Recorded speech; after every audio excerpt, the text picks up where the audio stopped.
오늘은 사랑으로 대하라라는 말씀을 가지고 우리 시간을 가져보고자 합니다. Today's message titled Treat with Love. 제가 이제 여러분들 운동하시죠?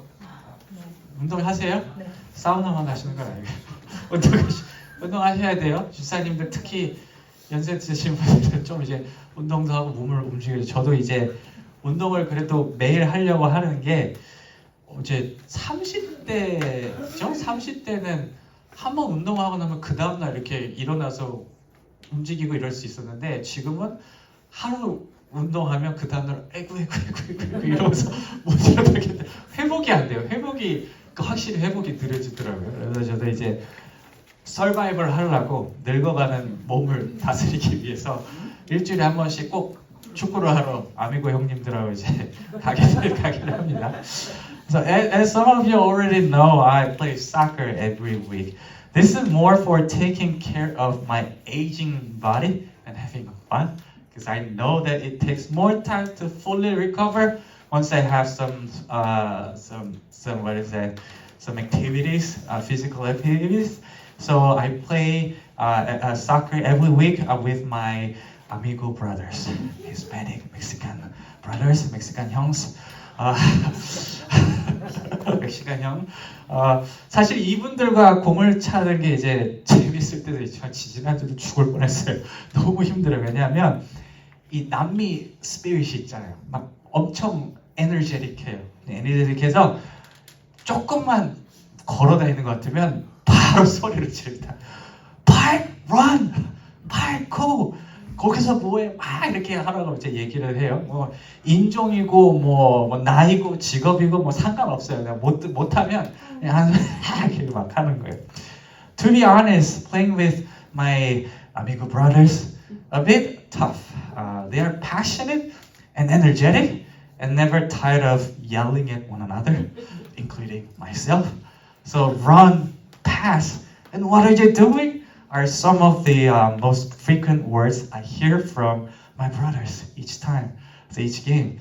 They don't really care about my age, job, and background. All they care is winning the game, the winning mentality. 그러다가 한 번씩 그분들이 이렇게 칭찬을 해줄 때가 있어요. 스페니쉬로 할게요. Buena Park 이래요. Buena. 스페니쉬 아는 사람 있어요. Buena 막 이런 적이 있어요. Good Park 이럴 때 별거 아닌데, 예. 제가 40이 넘었는데, 그 한마디 이렇게 기분이 좋더라고요. 그 얘기를 하면, 막 열심히 막 뛰어가려고 하고, 막 그렇게 더 열심히 뛰는 것 같아요. 그런 것 합니다. But sometimes, my brothers, amigo brothers, give me a word of compliment. So good part, or buena part, the Spanish word. And usually I tend not to give any special meaning to this kind of instant and quick praise. But soccer is totally different. It makes me really, really happy and it makes me run at full speed. 그래서 이렇게 칭찬이 가져오는 이런 힘은 우리 운동의 영역만 적용되는 게 아닌 것 같아요. 일, 인간관계, 공부, 뭐 가족 간의 관계 모든 영역에서 좀 칭찬해 주세요. 왜냐하면 칭찬이 힘이 있어. 저도 사실 할 말이 없어요. 제 아내가 저를 이렇게 쳐다보고 있는데 너나 제대로 할 것이지 이런 같은 걸 쳐다보는데 칭찬 우리 많이 해주시죠. 왜냐하면 칭찬이 사람을 이렇게 움직이게 만드는 힘이 있어요. The positive impact a compliment has on us may not apply to sports only. It also extends to other areas like work, relationships, and within and outside family and studies, making us move forward. So I recommend you compliment more toward everyone surrounding you, around you. 하나님도 그런데 우리를 믿는 사람으로서 잘 기능하기 위해서 칭찬의 방법을 사용하실 때가 있습니다. 오늘 본문 35절이죠. 35절에서 예수님이 너희 상이 클 것이다 라고 말씀하시는 것처럼 하나님 우리에게 때때로 복이라는 blessing이라는 칭찬을 통해서 우리가 하나님을 원하시는 길을 갈 수 있도록 계속 격려하셔요. Sometimes God uses a similar strategy of motivation For example, he uses a compliment expressed often as blessings to encourage us to function well as his people. Something that we can see in verse 35 where Jesus says, Your reward will be great. 오늘 본문은 이러한 하나님의 칭찬을 이끌어낼 수 있는 한 가지 중요한 삶의 양식을 우리에게 하나 소개를 해요. 뭐냐면 거북할 수도 있어요. 이렇게 바로 원수를 사랑하라입니다. 사실 많이 얘기 나오는 내용인데 이것만큼 어려운 얘기도 없는 것 같아요. 여기서 사랑하라는 대상인 원수는 원어적으로 볼 때 지금 나에게 정서적으로 실질적으로 이렇게 물질적으로 해가 되는 사람들을 의미를 해요. Today's text introduces an important way to draw compliment from God, to love our enemies, which is really popular and one of the favorite Bible verse for a lot of Christians, but also causes some trouble because it's loving our enemies is really hard.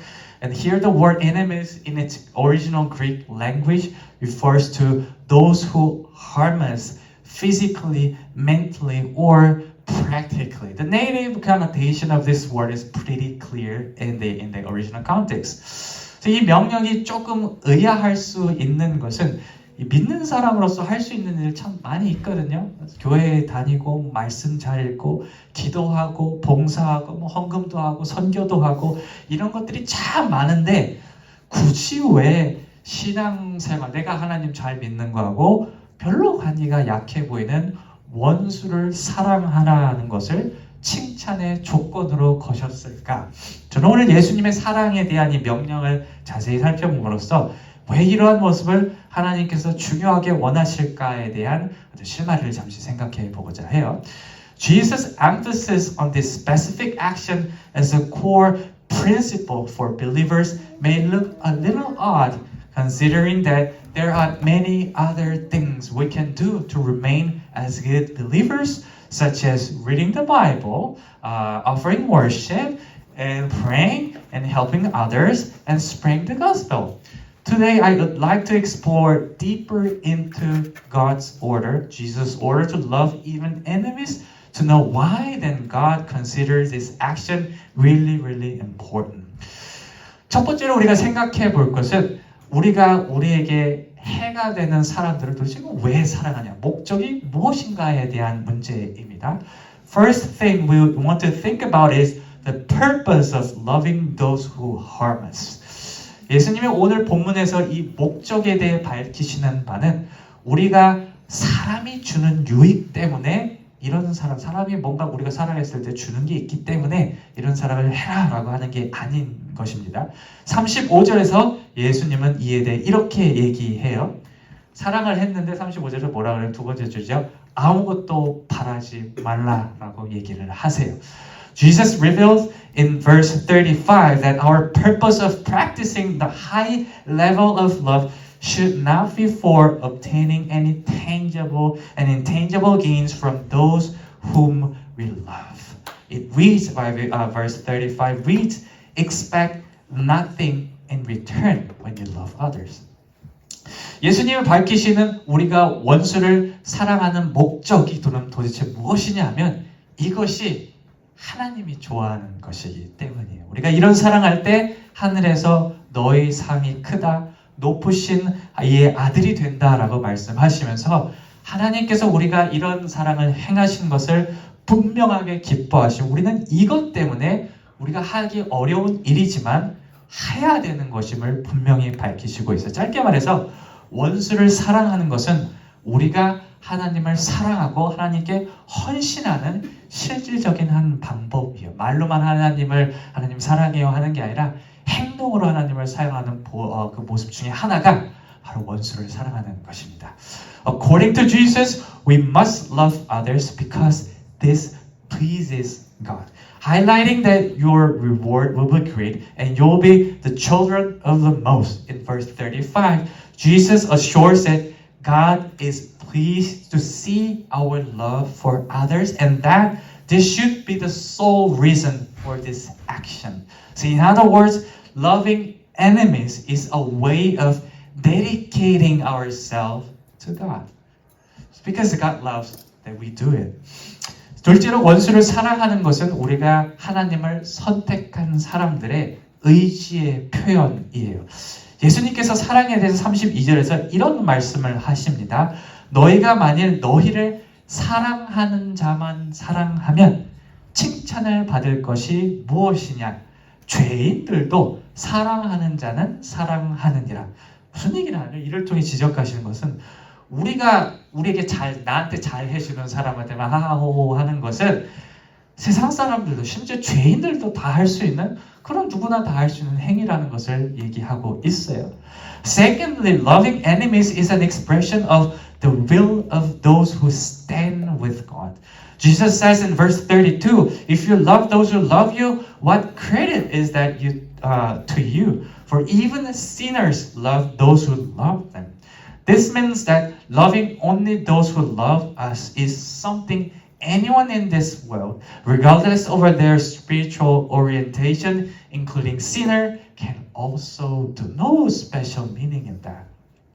이 지적에 담겨있는 숨은 뜻은 뭐냐면 하나님을 선택한 사람들이라면 이런 일반적인 모습, 세상 사람들이 다 하는 것과는 조금 달라야 하는 예수 믿는 사람이야 라고 이렇게 얘기할 수 있을 정도가 돼야 된다는 것이에요. 다시 말해 우리가 하나님을 믿는 사람들이라면 이득에 따라서 움직이는 사랑의 모습이 아니라 우리에게 돌아올 것이 전혀 없어도 사랑할 수 있어야 한다는 것이에요. A hidden message in Jesus' words in verse 32 is that those who stand with God must be in some way very different from those who do not. Specifically, our love must be unconditional and disinterested, not pursuing or shaped by any benefits it might potentially bring to us. 사실 근데 그거 아세요? 이러한 사랑은 예수님께서 직접 보여주신 사랑이에요. In fact, Jesus lived out this very kind of love. 여러분들 하나님의 아들이신 예수님이 우리와 같은 사람들을 사랑해 주셔서 얻는 건 있었습니까? 이 땅에 오셔서 하나님, 예수님 뭐 가져가신 거 있어요? 아무것도 없어요. 오히려 그들을 사랑해서 우리를 사랑했을 때 돌아온 게 뭐였냐면 십자가에 못 박혀 돌아가신 거예요. 핍박이고 고통이었어요. 결국 십자가에 못 박혀 돌아가셨죠.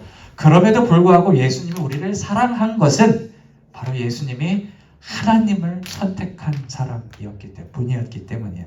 우리 또한 하나님을 선택한 사람들이라면, 우리 하나님을 믿는 사람들이라면 예수님처럼 돌아오는 것이 없어도 사랑할 줄 알아야 해요. There was nothing particularly good that Jesus was able to gain when he loved people, when he worked and doing ministry in this world. Contrary to any potential gains, his love was met with persecution and unbearable hardships, and eventually he died at the cross. However, Jesus did not stop loving people because he was the one who chose to stand with God. Therefore, if we identify ourselves as the people of God, we must too love others regardless of any benefits it may bring to us. 마지막으로 예수님께서 그 사랑을 그토록 강조하신 것은 바로 하나님께서 원하시는 방식이 싸워서 이기는 게 아니라 사랑해서 이기는 것이었기 때문이에요. Lastly, but not least, Jesus put strong emphasis on love because this is the key method God uses to achieve victory. 오늘 본문에서 원수를 사랑하라는 말은 이런 사람들에 대해 우리의 감정에 사는, 우리가 마음으로 어떻게 이렇게 사랑하지, 좋게 생각하지 이런 것도 있지만 그와 더불어 대응책을 어떻게 대응하라라는 것을 의미하기도 해요. 마치 29절인데 우리 29절 한번 읽어보실까요? 시작. 너희 이 뺨을 치는 자에게 저 뺨도 돌려대며 옷을 빼앗는 자에게 속옷을 거절하지 말라 하며. Verse 29, we're going to share this a little later. So 29절에서 한쪽 뺨을 맞았을 때 대응하는 게 막 이렇게 왜 때렸어? 이런 게 아니라 한쪽 뺨을 이렇게 돌려대라는 것처럼 우리에게 해를 입히는 사람한테 대응할 수 있는 여러 방법들 중에 사랑을 선택하라는 거예요. 왜냐하면 하나님께서 예수님께서 그렇게 얘기한 것은 사랑에는 악을 이기는 힘이 있기 때문입니다. While on one level, loving enemies refers to our emotional state toward others, on another level, it can be understood as making a concrete response or reaction toward others. Something like turning the other cheek when struck on one, as mentioned in verse 29. Namely, we respond with love to our adversaries. We do this because love defeats evil. 예수님께서 사실 이것을 증명해 보여주셨어요. Jesus proved this power in love.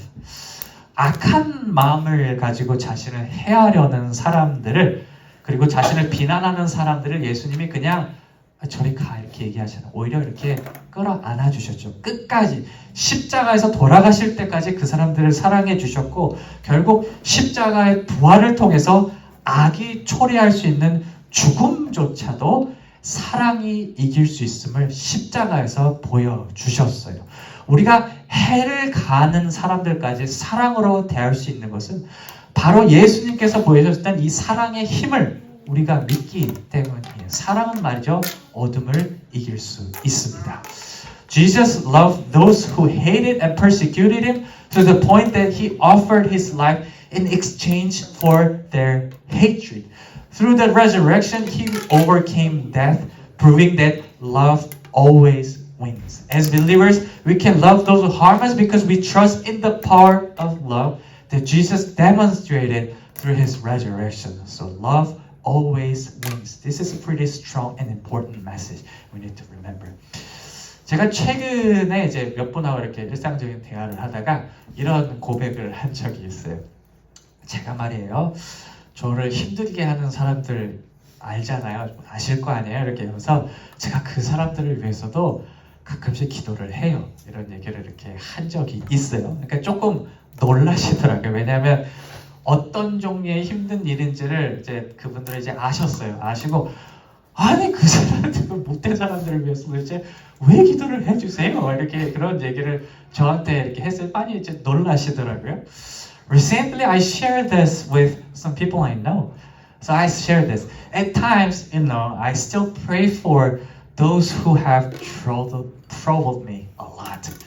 This really surprised them, especially when they realized how serious the trouble I was referring to was. Even they said that such people do not deserve my prayers. Why do you, Pastor, why are you praying for them? They don't deserve it. That's their response reaction. 물론 이제 저를 위해서 그렇게 화를 내시고 분노해 주신 건 알겠지만 제가 목회를 하면서 또 성경을 읽으면서 또 개인적인 삶을 돌아보면서 알게 된 것은 하나님께서 맡기신 우리의 인간에게 역할 중 하나가 뭐냐면 사랑하는 것이라는 것을 제가 느꼈어요. 그래서 뭐 성경 한번 보세요. 성경 보시면 어디에서도 우리가 사람을 미워해라 라는 말이 없어요. 눈 씻고 찾아보라. 사람을 미워하라는 말, 죄를 미워하라는 말은 있지만 사람을 미워하라는 말은 어디도 없어요. Yes, they are right in saying that our enemies may not deserve any good treatment. But whenever I reflect fully on my ministries, Bible and personal situation, what I always find is that one of the clear roles that God has assigned me is to love, not to hatred, not to hate them. For example, it's pretty simple, straightforward. Not a single word in the Bible that justifies my hatred toward others. 제가 이 사랑의 역할을 이렇게 감당하는, 제가 이렇게 사랑하려고 할 때, 그래도 이 사람들을 기도하려고 할 때, 재밌는 걸 하나 발견했어요. 제가 사랑을 하면 그 외의 것들을 하나님께서 해결해 주시는 거예요. 그것은 하나님의 역할인 거예요. 그러니까 정리가 필요한 것은 정리를 이렇게 해주시더라고요. 정의가 필요한 것은 하나님의 정의를 갖다 주세요. 못된 사람들한테는 정의를 이렇게 갖다 주세요. 제 역할은 내가 사랑하는 것. 하나님의 역할은 제가 빈 사랑으로 빈 부분을 채워주는 역할이라는 것을 제가 분명히 인식하게 되어서 물론 쉽지 않아요. 그래서 예수님을 믿는 사람이라면 사랑이라는 것은 내가 반드시 실천해야겠구나 라는 것을 제가 느꼈습니다.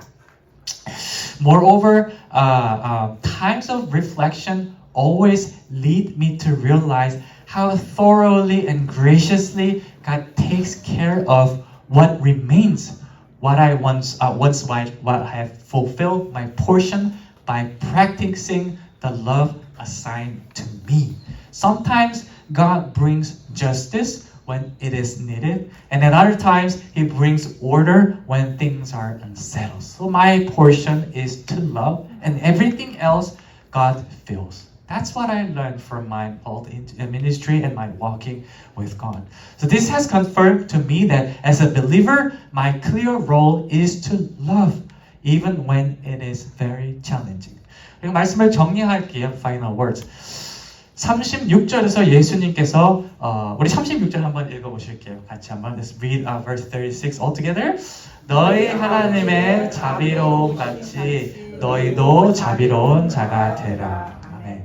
예수님께서 이렇게 말씀하셨듯이 우리가 하나님의 성품을 닮아가는 사람들이 됐으면 좋겠어요.